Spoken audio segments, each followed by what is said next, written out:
시청자 여러분, 안녕하십니까? 11월 29일 월요일 JTBC 뉴스 아침엔 시작합니다.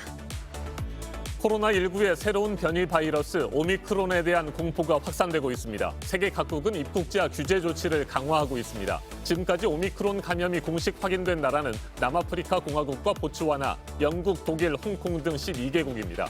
오미크론을 맨 처음 보고한 남아공 의사는 증상이 경미하다며 지나치게 과민 반응할 필요는 없다고 말했고, 세계보건기구도 국경 봉쇄에 반대한다는 뜻을 밝혔습니다. 이 오미크론 바이러스에 대응해서 우리 정부는 아프리카 8개 나라에서 오는 외국인들의 입국을 금지한 가운데 앞으로 상황에 따라 입국을 제한하는 나라를 더 늘리는 걸 검토할 예정입니다. 위중증 환자와 사망자가 연일 최다고 병상 부족 사태가 이어지는 상황에서 정부의 방역 대책이 오늘 발표됩니다. 내년 3월 9일 대통령 선거를 100일 앞두고 실시된 각종 여론조사에서 이재명 더불어민주당 후보와 윤석열 국민의힘 후보는 절대 우세가 없는 박빙의 승부를 이어갔습니다. 다자와 양자 대결 모두에서 오차 범위 내 초접전 양상을 보였습니다. 이재명 민주당 대선 후보는 어제 광주 5.18 관련 현장을 찾아서 이순자 씨의 사과 발언을 비판했습니다. 광주에서 전국에서 가장 먼저 선대위 출범식도 가졌는데 이 후보의 전남 일정은 오늘까지 이어집니다. 윤석열 국민의힘 대선 후보는 모든 국정 운영에 청년을 참여시키겠다고 약속했습니다. 윤 후보는 오늘 세종을 시작으로 2박 3일 동안 충청도 일정에 나섭니다. 아파트 안의 모습이 그대로 담긴 영상이 유출된 것과 관련해 경찰이 조사를 시작했습니다. 집안 내부를 비추는 카메라가 장착돼 있는 월패드가 해킹된 것으로 추정돼서 세대 간 망 분리를 의무화하는 것을 포함해서 정부가 대책을 검토하고 있습니다.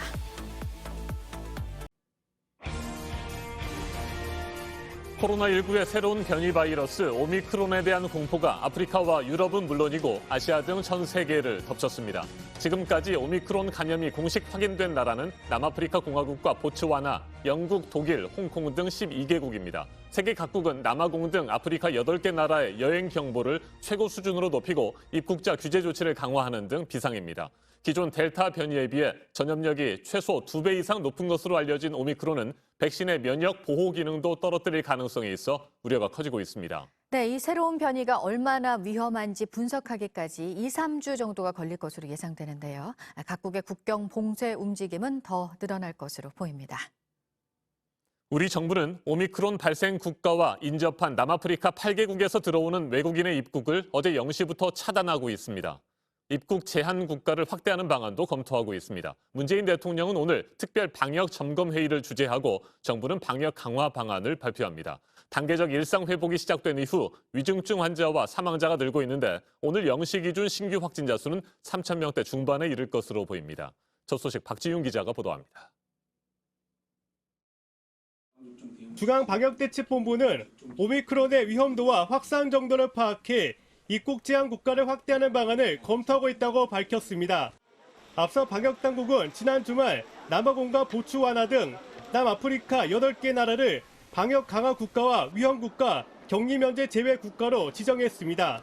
이들 8개 나라에서 출발한 외국인은 다른 공항을 경유하더라도 입국이 금지됩니다. 8개 나라에서 입국하는 내국인에 대해서는 열흘간 임시생활시설에 격리하기로 했습니다. 백신을 접종했더라도 마찬가지입니다.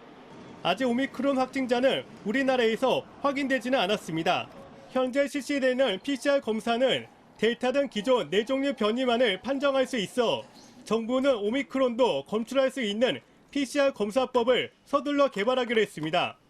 문재인 대통령은 오늘 4개월 만에 특별 방역점검회의를 주재하기로 했습니다. 이 회의가 끝나면 정부는 방역종합대책을 발표합니다. 일상 회복을 중단하는 비상계획은 고려하지 않는 것으로 알려졌지만 대신 방역 패스의 유효 기간을 도입해 백신 추가 접종을 독려하는 방안이 거론됩니다. 또 병상 확보 대책 중 하나로 재택치료 확대 방안이 제시될 걸로 보입니다. 어젯밤 9시 기준 전국 신규 확진자는 2,776명으로 집계돼 일주일 전보다 300여 명 많았습니다. 오늘 0시 기준으로는 3,000명대 중반을 기록할 것으로 전망됩니다. JTBC 박지윤입니다. 이번에는 코로나19의 새로운 변이 바이러스 오미크론의 전 세계 확산 상황 강버들 기자가 자세하게 보도합니다. Inmiddels is bij 13 van de 61 geteste mensen is vast komen te staan dat het gaat over de Omicron-variant. We had 29 people arrive overnight. Two people were tested positive. 지금까지 최소 12개 나라에서 오미크론 확진자가 발생했습니다. 오스트리아도 의심 사례를 조사 중입니다. 각국은 급하게 국경을 닫기 시작했습니다. 이스라엘은 모든 외국인의 입국을 금지했고 남아프리카 국가들에서 출발한 항공편의 입국을 막거나 이들 나라에서 온 사람들을 특별 격리하는 나라도 늘고 있습니다. 남아공은 이런 결정이 불공정한 차별이라며 반발했습니다. The prohibition of travel is not informed by science, nor will it be effective in preventing the spread of this variant. 오미크론을 최초 보고한 남아공의 의사 역시 과민 반응이라는 입장을 밝혔습니다. But the whole hype out there doesn't make any sense, medical sense at this stage. 오미크론 확진자들이 대체로 경미한 증상을 겪었다는 겁니다. The most predominant clinical complaint is severe fatigue for 1 or 2 days, with then the headache and the body aches and pain. 후각이나 미각 상실은 없었고 열이나 기침도 오래지 않아 사라졌다고 했습니다. 세계보건기구 역시 봉쇄는 사람들의 삶을 힘들게만 할 뿐이라며 우선은 국경을 열어두라고 촉구했습니다. 오미크론의 위험성을 분석하는데 2-3주 정도 걸릴 전망입니다. 그 시간을 벌어주려면 백신 접종에 총력을 다해야 한다는 목소리가 나옵니다. And we know that we are now in a race against time. We really have to use this time. First and foremost, highest priority is vaccinate, vaccinate, vaccinate. 영국 일간 가디언은 G7 국가들이 현지 시간 월요일 대응책을 논의하기 위해 모인다고 보도했습니다. JTBC 강버들입니다. 아직까지 확진자가 나오지는 않았지만 미국에서도 오미크론의 확산을 기정사실화하면서 대책 마련을 서두르고 있습니다. 뉴욕주는 비상사태까지 선포했습니다. 내년 초쯤 오미크론에 맞설 새로운 백신이 나올 것이라는 전망도 있습니다. 워싱턴에서 김필규 특파원입니다. 앤서니 파우치 박사는 새로운 코로나19 변이 바이러스인 오미크론이 이미 미국에 상륙했을 거라고 했습니다. Inevitably, it will be here. The question is, will we be prepared for it? 전파력이 상당한 데다 감염 사례가 발견된 유럽 국가들과 교류가 있으니 어쩔 수 없다는 겁니다. 앞서 바이든 대통령이 남아공 등 8개 국가에 여행 제한 명령을 내린 것도 불가피한 조치였다고 했습니다. What you can do is you can delay it enough to get us better prepared. By time biding, you learn more about the virus, you learn what its relationship is to the antibodies induced by vaccine. 백신 제조업체 모더나는 오미크론에 대한 기존 백신의 효과를 파악하는데 2주 정도가 걸릴 거라고 봤습니다. mRNA 백신 기술 덕에 새로운 백신을 만드는데도 시간이 많이 걸리지 않을 거라고 했습니다. If we have to make a brand new vaccine, I think that's going to be early 2022 before that's really going to be available in large quantities. 화이자 역시 새 백신을 100일 이내에 출고할 수 있을 거라고 밝혔습니다. 한편 뉴욕주는 오미크론 확산에 대비해 비상사태를 선포하고 당분간 모든 의료 체계를 코로나19에 집중하기로 했습니다. 얼마 전 마스크 의무화 폐지를 반겼던 이곳 워싱턴 시민들도 새 변이의 등장 소식에 집어넣었던 마스크를 다시 꺼내 쓰고 있는 모습입니다. 워싱턴에서 JTBC 김필규입니다. 제20대 대통령 선거가 오늘로써 꼭 100일 앞으로 다가왔습니다. 양강 구도를 유지하고 있는 이재명 더불어민주당 후보와 윤석열 국민의힘 후보는 각종 여론조사에서 오차 범위 안에 초접전을 벌이고 있습니다. 역대 대선 결과에 따르면 선거 100일 전 민심이 본투표일까지 그대로 이어질 확률이 85.7%에 이르지만 이번 대선은 막판까지 예측이 어려울 것이라는 전망이 지배적입니다. 후보의 말 한마디, 행동 하나하나에 영향을 받게 되는 부동표의 움직임이 관건입니다. 정원석 기자입니다. 내년 3월 9일에 치러질 대통령 선거를 100일 앞두고 최근 대선 후보 여론조사는 이재명, 윤석열 두 후보의 초접전이 뚜렷합니다. 중앙일보 여론조사에선 윤석열 후보에 대한 지지율은 38.9%, 이재명 후보는 36.1%로 2.8%포인트 차이를 보였습니다. 오차 범위 내 박빙입니다. 지역별로는 이 후보가 호남과 강원, 제주에서 앞섰지만 서울, 경기를 비롯한 나머지 지역은 윤 후보에 대한 지지율이 더 높은 것으로 조사됐습니다. 안철수 국민의당 후보는 6.1%, 심상정 정의당 후보는 5.6%였습니다. 대결을 이재명, 윤석열 양자로 좁히면 윤 후보 지지율은 43.8%, 이 후보는 40.7%로 역시 오차 범위 내지만 격차가 조금 더 벌어졌습니다. 안 후보 지지층에선 43%가 윤 후보를, 심 후보 지지층에선 32%가 이 후보로 이동하겠다고 답했습니다. 두 후보의 지지율은 박빙이지만 정권 교체를 해야 한다는 응답은 53.5%, 정권을 유지해야 한다는 응답은 37.6%로 차이를 보였습니다. 한겨레 신문의 여론조사에서도 윤 후보의 지지율은 36.1%로 34.4%를 보인 이 후보와 박빙세를 보인 것으로 나타났습니다. 심상정 후보는 5.7%, 안철수 후보는 4.3%로 뒤를 이었고 지지 후보가 없다는 응답도 13.7%나 됐습니다. 대선 후보에 대한 호감도 조사에선 모든 후보에 대한 비호감 답변이 절반은 넘어 호감도보단 비호감도가 높은 것으로 조사됐습니다. 이번 두 여론조사는 각각 여론조사 업체인 엠브레인 퍼블릭과 K-스탯 리서치가 전국의 18살 이상 유권자 1000여 명을 대상으로 진행했으며 신뢰 수준 95%에 오차 범위는 플러스 마이너스 3.1%포인트입니다. JTBC 정원석입니다. 이재명 더불어민주당 대선 후보는 오늘까지 광주 전남 지역 일정을 이어갑니다. 어제는 광주 선대위 출범식에 참석했는데 대선 출정식의 의미를 부여하는 모습이었습니다. 이순자 씨의 대리 사과를 비판하면서 5.18의 상징성을 부각시켰습니다. 하예빈 기자가 보도합니다. 이재명 후보의 광주 첫 일정은 5.18이었습니다. 광주 양림교회를 찾았는데 이 교회는 5.18 당시 시민을 숨겨주고 구호 활동을 했던 곳입니다. 이곳에서 이순자 씨의 사과 발언을 비판했습니다. 재임 중 일에 대해서 미안하다라는 얘기는 재임 이전의 일에 대해서 전혀 미안하지 않다. 또 그 희생자들을 모욕하고 있다는 생각이 듭니다. 송정 5.1 시장을 찾아서도 같은 말을 했습니다. 전두환 씨 참 시자를 붙이기도 아까운 사람인데 이 나라가 나쁜 짓 하고 규칙을 어기고 부정을 저지른 사람이 훨씬 더 잘 살고 있습니다. 광주 선대위에 참석했습니다.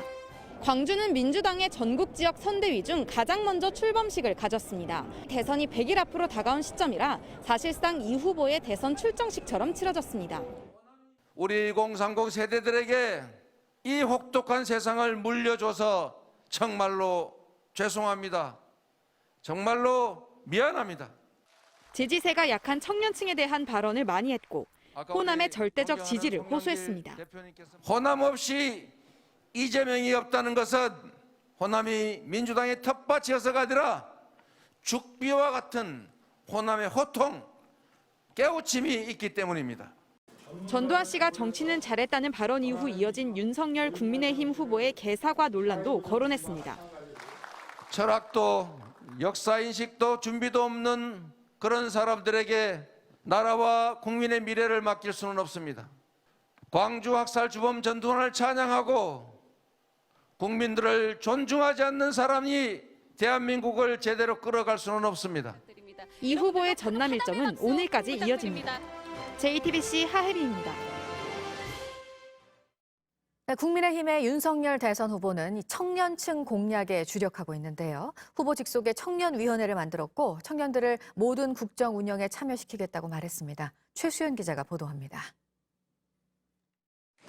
넥타이 대신 가디건, 윤석열 후보는 평소보다 편안한 차림으로 나섰습니다. 후보 직속의 청년위원회를 출범하는 자리인데 공정 나무 심기 퍼포먼스도 했습니다. 우리 청년들이 얼마나 똑똑한데 그 머리도 별로 안 좋은 기성세대가 그 청년 표심 잡겠다고 한다고 그게 오는 것도 아니고. 그러면서 청년을 국정 운영에 참여시키겠다고 약속했습니다. 제가 차기 정부를 맡게 되면은 대통령실부터 비롯해서 모든 그 정부 부처에 청년 보좌역을 다 배치해가지고 제 뒤로 윤석열 후보와 청년들이 만나고 있습니다. 윤 후보는 최근 청년과의 만남에 집중하고 있는데요. 청년과의 소통을 통해서 친숙한 성렬이형 이미지를 만들려는 겁니다. 김성태 전 의원의 자녀 특혜 채용 의혹에 대한 질문을 받자 사건이 오래돼 기억나지 않는다고 말한 것에 대해서도 해명했습니다. 청년들이 비판을 하는 게 있는데 제가 뭐 그 사건을 검찰에서 맡았던 건 아니고 그냥 이제 언론을 통해서 들었는데 몇 년 됐지 않습니까? 앞서 김병준 상임선대위원장은 기자회견을 열고 살인을 데이트 폭력이라고 한 이재명 후보는 정치 지도자로서 자격이 없다고 했습니다. 자신이 선과 악 그리고 옳고 그름을 스스로 규정합니다. 이것이 받아들이지 않을 때는 언어 폭력을 비롯해서 폭력을 행사합니다. 윤석열 후보는 세종을 시작으로 2박 3일 동안 충청도 일정에 나섭니다. 윤 후보의 본가는 충남 공주입니다. 지난 총선 세종에 출마했던 김병준 위원장이 함께합니다. JTBC 최수연입니다. 집안의 모습이 그대로 담긴 영상들이 온라인에 유출이 되는 일이 있었고요. 새로 지어진 아파트에 있는 이 카메라가 장착된 관리 단말기가 해킹이 된 것으로 추정되고 있어서 이런 일을 앞으로 어떻게 막을 수 있을지 대책이 검토가 되고 있습니다. 세대 간의 망을 분리시키는 것에서 나아가서 더 적극적인 대책이 있어야 한다는 목소리도 있습니다. 서준석 기자입니다. 한 해외 웹사이트에 올라온 영상입니다. 30분 길이의 영상은 한 집안 내부 모습이 그대로 담겨 있습니다. 촬영 각도상 집안 월패드 카메라가 찍은 것으로 추정됩니다. 월패드는 난방 조절이나 인터폰 등의 기능을 하는 주택 관리 단말기입니다.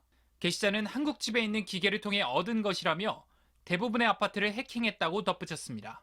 또 사진 수백 장을 게시하기도 했는데 온라인에는 해킹된 아파트 리스트까지 공개됐습니다. 저희가 자체적으로 한번 점검해 볼게요. 지금은 아파트 단지가 하나의 네트워크로 연결돼 있습니다. 때문에 한 곳이 해킹되면 단지 전체가 피해를 보게 될 수 있습니다. 논란이 커지자 세대 간 망을 분리해야 된다는 목소리가 나옵니다. 이런 논의는 수년 전부터 있었지만 비용 증가 등을 이유로 관련 업계가 반대해 왔습니다. 결국 정부가 이번 사건을 계기로 세대 간 네트워크 망 분리를 의무화하기로 결정했습니다. 전문가는 좀 더 적극적인 대책도 제안합니다. 카메라가 작동하고 있어도 우리가 알 수 있는 게 아무것도 없어요. 간단하게 거기다가 빨간 LED 하나 붙이면 해결이 되는 문제인데. JTBC 서준석입니다. 중국 교도소에서 탈옥해서 현상금이 1억 원이 넘게까지 올랐던 탈북 남성이 40여일 만에 붙잡혔는데요. 징역 11년 3개월의 실형을 받았었고 형기가 2년 정도밖에 안 남았었는데 탈옥을 택했었습니다. 이금평 기자입니다. 한 남성이 양손을 뒤로 결박당한 채 고통스러운 표정을 짓고 있습니다. 양팔과 양다리가 들려있는 상태로 끌려 나오더니 비명을 지르기도 합니다. 차에 실린 이 남성은 북한 주민 39살 주모 씨. 중국을 떠들썩하게 했던 탈주국이 41일 만에 막을 내리는 순간입니다. 2013년 중국에 온 주 씨는 강도와 절도 혐의로 징역 11년 3개월을 선고받고 중국 지린성 교도소에 수감돼 있었습니다. 감형으로 2023년 8월 출소가 예정돼 22개월만 버티면 되는 상황에서 지난달 18일 탈옥을 감행했습니다. 가거물을 타고 올라 밧줄을 이용해 고압 전류 철조망을 망가뜨리는 탈출 과정이 고스란히 카메라에 잡혔습니다. 중국 공안은 곧바로 주 씨의 신상을 공개하는 한편 우리 돈 약 2,800만 원의 현상금을 걸고 추적에 나섰습니다. 하지만 한 달이 가까워지는데도 아무 성과가 없자 현상금은 약 1억 3천만 원으로 폭등했습니다. 지린성 외에 인근 지방정부도 주 씨 체포 작전에 뛰어들면서 몸값이 오른 겁니다. 좀처럼 잡히지 않는 행방에 주 씨가 몽골 등 인접국으로 나갔을 가능성도 제기됐지만 지린성을 빠져나가지 못한 채 결국 덜미가 잡혔습니다. 일각에선 주 씨가 북한 송환을 두려워해 형기가 2년도 남지 않은 시점에서 탈옥한 것 아니냐는 얘기도 나옵니다. JTBC 이금평입니다. 이번에는 오늘 아침 체크해봐야 할 뉴스들을 분야별로 살펴보겠습니다. 먼저 정치 분야입니다. 여야가 가상자산 과세 시점을 유예하는 안에 잠정 합의했습니다. 어제 국회 기획재정위원회 조세 소위 여야 간사가 만나서 가상자산 과세 시점을 내년 1월 1일에서 2023년으로 1년 늦추기로 의견을 모았습니다. 오늘 조세 소위에서 합의된 내용을 처리할 예정입니다.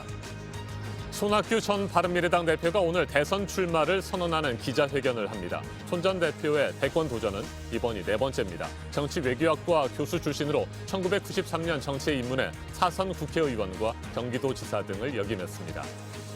지난달 세상을 떠난 뒤 경기도 파주에 한 사찰에 임시 안치된 고 노태우 전 대통령의 최종 장지가 한 달가량 만에 결정된 것으로 알려졌습니다. 통일동산 지구 내 동화경무공원이 유력한데 오늘 아들 노재현 씨가 공식 발표할 예정입니다. 지역 사랑 상품권 내년 발행 규모를 당초 정부가 말했던 6조 원보다 대폭 늘리는 방안이 검토되고 있는데요. 소상공인을 위한 지원 차원에서입니다. 다만 증액 규모에 대해서 정부와 여당 사이의 차이가 15조 원가량이어서 예산안 심의 과정에서 진통은 예상되고 있습니다. 새마을금고가 주택담보대출 판매를 오늘부터 중단합니다. 시중은행들이 대출 조이기에 나서면서 대출 수요가 새마을금고로 몰리자 내려진 조치입니다. 대출이 다시 시작되는 시점은 아직 정해지지 않았습니다. 민주노총이 주최하는 청년 노동자 대회가 어제 서울시청 앞 광장에서 열렸습니다. 건설안전특별법 제정과 현장 실습제도 개선 등을 요구하는 자리였습니다. 불법 집회 주도 혐의로 구속됐다가 집행유예를 선고받고 풀려난 양경수 위원장도 참석했습니다. 계속해서 사회 분야 뉴스입니다. 다음 달 27일부터 군 장병들도 코로나19 백신 추가 접종을 시작합니다. 당초 계획보다 다소 앞당겨졌는데 대상자는 현역 장병과 군무원 중 2차 접종 완료 5개월이 지난 사람들입니다. 접종 백신은 화이자로 잠정 결정됐습니다. 어제 오후 충북 영동군의 골프장 공사 현장에서 25톤 화물차가 뒤집혔습니다. 싣고 온 흙을 내리던 도중 사고가 난 것으로 알려졌는데 화물차 안에 있던 60대 운전자가 숨졌습니다. 어제 오후 강원도 동해시의 한 도로에서 9명이 타고 있던 승합차와 4명이 탄 승용차가 충돌했습니다. 7살 어린이를 비롯해 두 차량 탑승자 13명이 크고 작은 부상을 입었습니다. 경찰이 정확한 사고 경위를 조사하고 있습니다. 2년 만에 팬들과 직접 만나서 콘서트를 연 방탄소년단, 미국 LA가 들썩였습니다. 멤버들은 공연이 끝나고 라이브 방송으로 팬들에게 감사한 마음을 전했는데요. 총 4번의 공연에 20만 명이 관람을 합니다. 오늘 2번째 공연이 열립니다. 그룹 블랙핑크의 공식 유튜브 채널 구독자 수가 7천만 명을 넘어섰습니다. 채널이 만들어지고 5년 5개월 만으로 전 세계 아티스트를 통틀어서 최다 기록입니다. 우리나라 최초의 사제이고 유네스코 세계기념인물로도 선정된 김대건 신부 탄생 200주년을 기념해서 충남 당진 솔매성지에 타임캡슐이 봉인됐습니다. 100년 뒤 탄생 300주년에 맞춰서 개봉이 될 예정입니다. 네, 대선을 딱 100일 앞둔 오늘 여야 대선 후보 일정도 살펴보면 이재명 민주당 후보는 광주에서 선대위 회의를 엽니다. 나흘간의 호남 일정을 오늘 마무리를 할 예정입니다. 그런가 하면 국민의힘 윤석열 대선 후보는 오늘 첫 선대위 회의를 주재를 하는데요. 선대위 체제가 가동되고 첫 지역 일정으로 세종과 대전을 찾을 예정입니다. 손실보상 대상에서 제외된 소상공인에 대한 특별 융자 신청이 오늘 시작이 됩니다.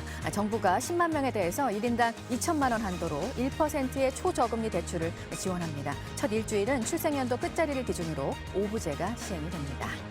내년 노인 일자리와 사회활동 지원 사업 참여자 모집이 오늘부터 진행이 됩니다. 사업 유형별로 만 60세 또는 만 65세 이상이라면 조건에 따라서 신청할 수 있습니다. 분야별 뉴스들 체크해드렸습니다.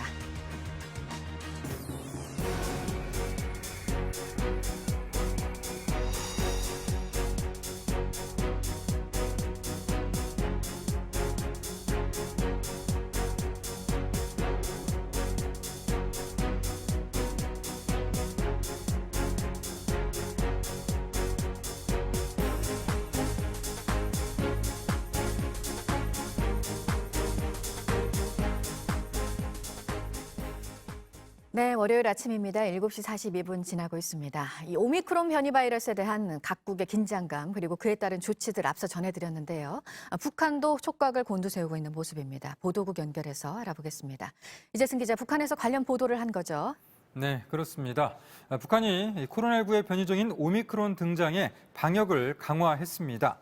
조선중앙통신은 세계적으로 또다시 델타 변이보다 전염력이 5배나 강한 새로운 종류의 바이러스가 발견돼 심각한 우려를 자아내고 있다라고 보도했습니다. 북한 노동당 기관지 노동신문도 고도의 긴장성을 견지하자라는 기사에서 방역 규정을 준수할 것을 당부했습니다. 북한이 변이 바이러스 출현에 이처럼 강력히 대응하면서 국경 개방 시기가 늦어질 수 있다는 전망이 나오는데요. 최근 북한과 중국 간 물자 교역 재개를 위한 준비 동향이 지속해서 관측되면서 국경 봉쇄 해제가 임박해 보였지만 북한이 다시 위축될 가능성이 있습니다. 네, 미국과 중국의 이 대만을 둘러싼 갈등이 깊어지고 있고 이에 따라서 중국에서 대만을 향한 군사적 압박을 계속 가하고 있습니다. 전투기 등을 대만 방공 식별구역에 진입시켰다고요? 네, 중국군 군용기 27대가 어제 대만 방공 식별구역에 진입했다고 대만 국방부가 밝혔습니다. 전투기 18대를 비롯해 전략폭격기 5대와 공중급유기 1대 등이 필리핀과 대만 사이에 바시 해협을 통과해 대만 남동부를 비행했습니다. 로이터 통신은 이날 무력 시위에 공중급유기가 동원된 것에 주목하며 중국군이 전투기를 더 멀리 보내기 위해 노력하고 있다고 전했습니다. 중국은 사흘 전 지난 26일에도 미국 하원의원 5명이 대만을 방문한 것과 관련해 전략폭격기를 포함한 총 8대의 군용기를 동원해 대만을 압박한 바 있습니다.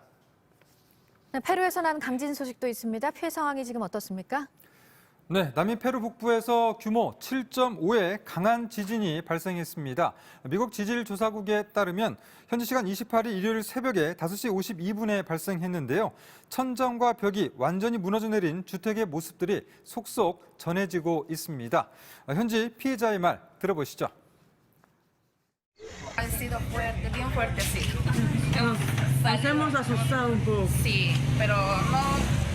No compara lo que una vez sí sucedió, que todita, ahora sí quiera, pero de todas maneras sí asusta. 네, 현지 언론들은 400년 이상 보존됐던 14m 높이의 교회탑이 이번 지진으로 무너졌다라고 보도했는데요. 다행인 건 지금까지 2명이 다쳤지만 사망자는 보고되지 않았다는 겁니다. 규모 7.5면 더 큰 피해가 발생할 수도 있었는데 지진의 진원지가 땅속 112km로 매우 깊었기 때문에 지상에선 지진의 위력이 줄어든 것으로 분석됩니다. 지금까지 아침엔 지금 JTBC 이재승입니다. 네, 전단지를 우편함에 넣었다고 30대 미용실 점주가 70대 할머니에게 무릎을 꿇게 한 일이 알려지면서 비난을 받았습니다. 사과를 받았다면서 이 모습이 담긴 CCTV 화면을 전단지 업체에 보냈습니다. 조소희 기자입니다. 할머니가 무릎을 꿇고 있고 출동한 경찰이 말리는 듯한 모습입니다. 서울 서대문구의 미용실에서 벌어진 일입니다. 70대 노인이 우편함에 전단지를 꽂아 놓았다는 이유로 사과하라며 무릎을 꿇게 한 겁니다. 미용실의 30대 남성 사장은 무릎 꿇은 모습이 담긴 CCTV 화면을 전단지 업체에 보내 이번엔 사과를 받았다, 이런 메시지까지 보낸 것으로 알려졌습니다. 화면과 메시지를 목격한 전단지 업체 직원은 수개월을 참다 용기 내 제보했다고 했습니다. 이 일이 있은 후 직원은 무릎을 꿇은 70대 할머니께 대신 사과했다고도 덧붙였습니다. 진짜 같이 너무 울었어요. 저도 그냥 같이. 어떻게 사람이 이렇게 잔인할 수가 있지? 해당 미용실 사장은 잘못은 했지만 자신도 화가 난 상황이었다고 설명했습니다. 저한테 얼굴이 깐깐하다고 그렇게 한 거고 사과도 똑바로 안 하시고. 무릎 꿇기로 인한 논란은 이번만이 아닙니다. 학교 용도 부지에 발달 장애인 학교를 짓기 위해 학부모들은 눈물로 무릎을 꿇어야 했습니다. 여러분께 여기 무릎 꿇고 저희가 학교를 짓게 해달라고 사정하겠습니다. 무릎을 꿇은 학부모들에게마저 야유가 쏟아졌습니다. 규정상 무상 수리가 안 된다고 하자 점원을 무릎 꿇게 한 뒤 훈계하는 고객의 모습도 논란이 됐습니다.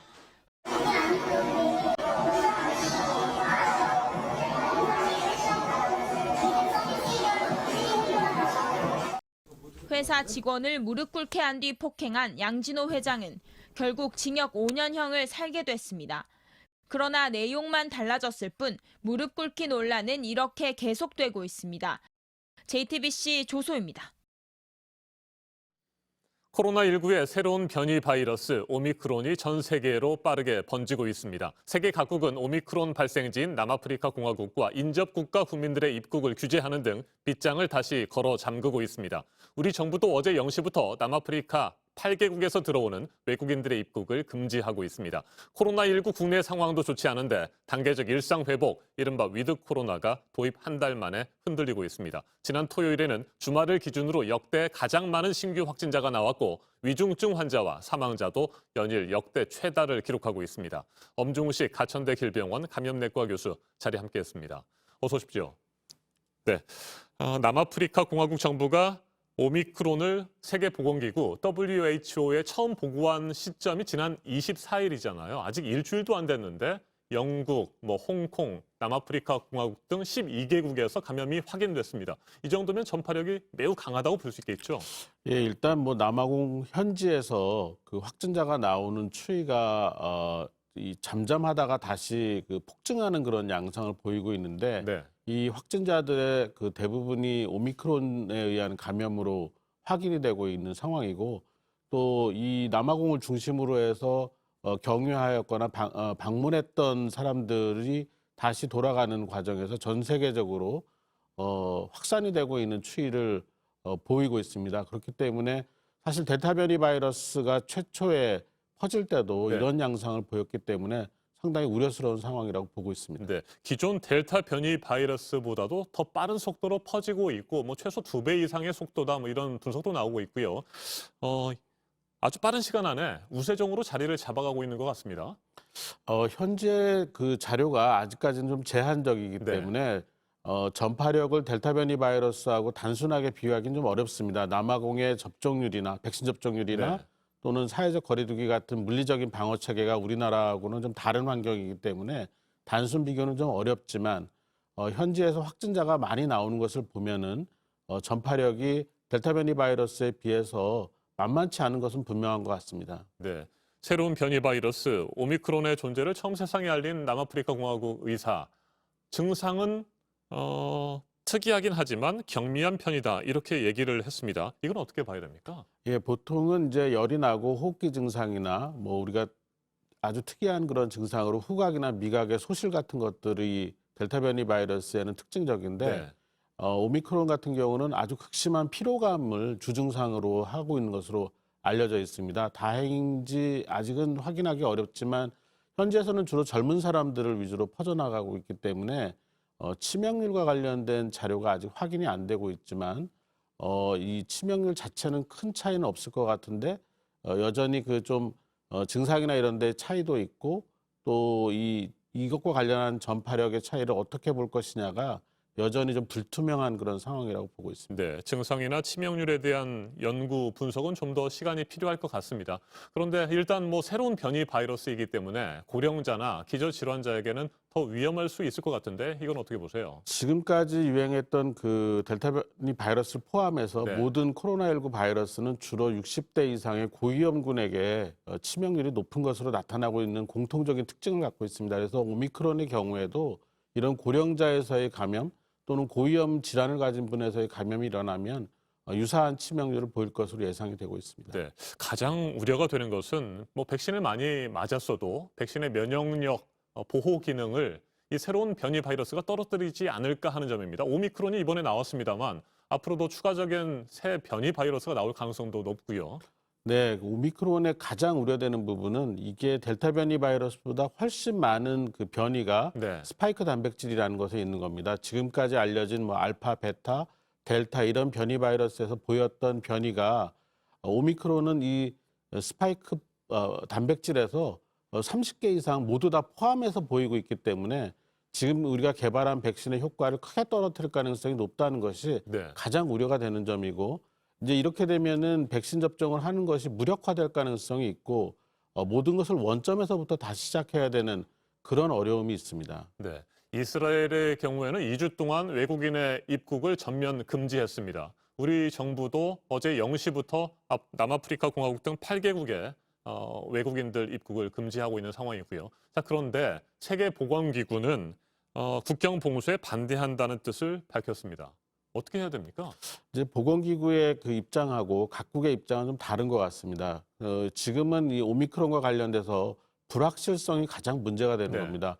확실하지 않을 때는 일단 그 빗장을 걸고 이 상황이 어떻게 되는지를 잘 지켜본 후에 이런 전파력이나 또는 치명률을 확인한 후에 이 방역의 그 단계 또 입국 절차와 관련된 그 제한 이런 것들을 좀 풀어갈 필요가 있다고 생각을 합니다. 네, 그러니까 입국자 규제 조치 등을 하면서 시간을 좀 벌고 그 사이에 오미크론에 대한 분석 작업을 서두르고 이에 맞설 새로운 백신도 개발해야 된다 이런 말씀이십니까? 네, 그렇습니다. 네, 자 우리나라의 현재 상황 어떻게 봐야 될까요? 위드 코로나 거의 뭐 한 달이 됐습니다만 신규 확진자 계속 늘어나고 위중증 환자도 급증하고 있습니다. 네, 뭐 지금 질병관리청의 분석에 따르면은 지금 확진자가 증가하는 양상이나 또는 위중증 환자 사망자가 증가하는 게 굉장히 가파르다고 보고 있고 이렇기 때문에 지금의 위기 상황이 전국적으로 매우 높은 그런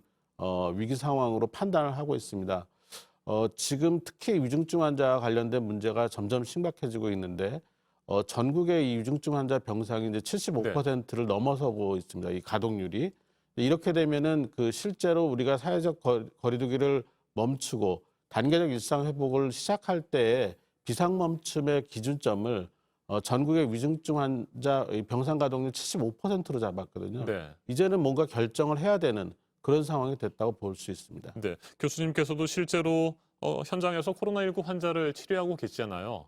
정말 병상이 없어서 제대로 치료도 못하고 이런 부분들이 답답하실 것 같습니다. 예, 특히 위중증 환자 병상을 계속 강조를 하고 있는데요. 현재 그 수도권의 상황은 실제 환자가 좋아져서 위중증 병상이 비어지는 게 아니라 사망자가 나와서 중증 병상이 비어지고 여기를 다시 바로 채우게 되는 그런 악순환이 계속이 되고 있고 무엇보다도 또 이 입원을 대기하는 사람들이 많아지고 있습니다. 지금 수도권만 1,000명 이상의 입원 대기자가 있고 이 중에는 70대 이상의 고위험군에 해당하는 연령층에 있는 분들이 상당수 포함이 되고 있고 당뇨병과 같은 기저질환을 가진 분들 60% 이상으로 알려져 있어서 혹시라도 이 재택 상태에서 사망자가 나오지 않을까라는 그런 우려가 굉장히 커지고 있습니다. 네, 이 같은 상황에서 문재인 대통령이 4개월 만에 특별 방역 점검 회의를 주재합니다.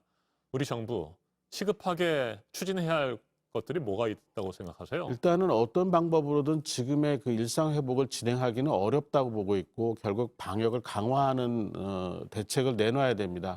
그렇지 않으면 사망자가 급증하고 의료 대응체가 무너질 가능성이 높다고 보고 있는데요. 문제는 어느 정도의 강도로 다시 방역을 강화하느냐 이게 굉장히 어려운 문제인데 이 방역만 생각을 하면 짧은 기간 동안에 좀 강력한 방법으로 차단을 해야지만 지금의 위기를 2, 3주에 넘길 수 있다고 생각을 하고 있습니다. 네, 사적 모임 제한이라든지 영업시간 제한도 필요하다고 생각하세요?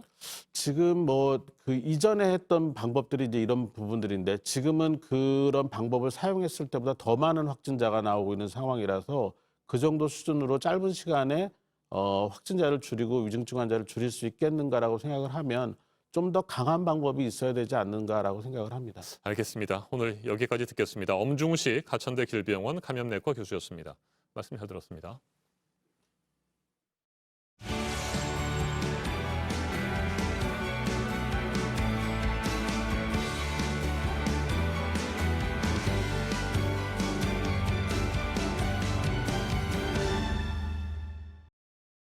한국 마라톤을 상징하는 이봉주 선수. 그런데 지난해부터 투병을 하면서 안타까운 마음이 컸었는데요. 이번에 팬들과 함께 달리는 자리를 가졌습니다. 다시 태어난 날 같다고 말을 했습니다. 온누리 기자가 전해드립니다. 기 때문에 맞습니다. 누구의 도움도 받지 않고 뛰기 시작한 이봉주. 한창 때와는 달리 허리를 굽힌 채 천천히 트랙을 달렸지만 표정만큼은 밝았습니다. 아시안게임 육상 3관왕인 임춘혜 씨의 쌍둥이 아들이 옆에서 함께 달렸는데 마지막 바퀴엔 잠시 도움을 받아 걷기도 했으나 큰 응원 소리 속에 다시 꿋꿋하게 달려 결승선을 통과했습니다. 오늘은 저 이봉주가 다시 태어나는 그런 날이 있지 않나 싶습니다. 이봉주는 1996년 애틀란타 올림픽에서 은메달을 따고 2차례 아시안게임에서 금메달을 따는 등 41번의 풀코스를 완주했던 우리 마라톤의 스타입니다. 그러나 지난해 1월 근육 긴장 이상증을 앓게 된 뒤 수술을 받았고 이후 예전 컨디션을 회복하진 못하고 있습니다. 페이스메이커 195명이 40km를 달리고 남은 2.195km를 달려 마라톤을 완성하려 했지만 컨디션 때문에 1.2km만 달린 뒤 함께한 모든 사람들에게 고마움을 전했습니다. 내년에는 제가 여러분들 페이스메이커가 되어드리겠습니다. 마라톤의 데드 포인트라고 하는 인생의 이 고비를 잘 마라톤처럼 이겨내서 끝까지 안전할 수 있도록 이봉주 선수와 함께 하도록 하겠습니다. 간절한 응원 속에 이봉주는 꼭 다시 회복해 팬들과 달리겠다고 약속했습니다. JTBC 온누리입니다. 손흥민 선수가 선발 출격을 앞두고 있던 잉글랜드 프리미어리그 토트넘과 번리의 맞대결이 폭설로 연기가 됐습니다. 토트넘은 우리 시간으로 어젯밤 11시에 시작하려던 경기를 50분 앞두고 기상 악화로 경기를 연기한다고 발표했습니다. 손흥민은 해리 케인, 루카스 모라 등과 함께 선발 명단에 이름을 올렸지만 폭설로 출전을 다음으로 미루게 됐습니다. 네, 어제에 이어서 오늘도 큰 추위는 없겠는데요. 수도권과 충청, 대구에서는 초미세먼지 농도가 나쁨이 예상됩니다. 낮 기온은 서울 12도, 대전 14도, 광주 16도, 부산 17도로 어제와 비슷하겠습니다. 내일은 전국에 비 소식이 있고요. 모레부터는 다시 영하권의 강추위가 시작되겠습니다. 이상으로 JTBC 뉴스 아침엔 월요일 순서 모두 마치겠습니다. 내일 아침 7시 20분에 다시 찾아뵙겠습니다. 건강한 하루 보내시기 바랍니다. 고맙습니다.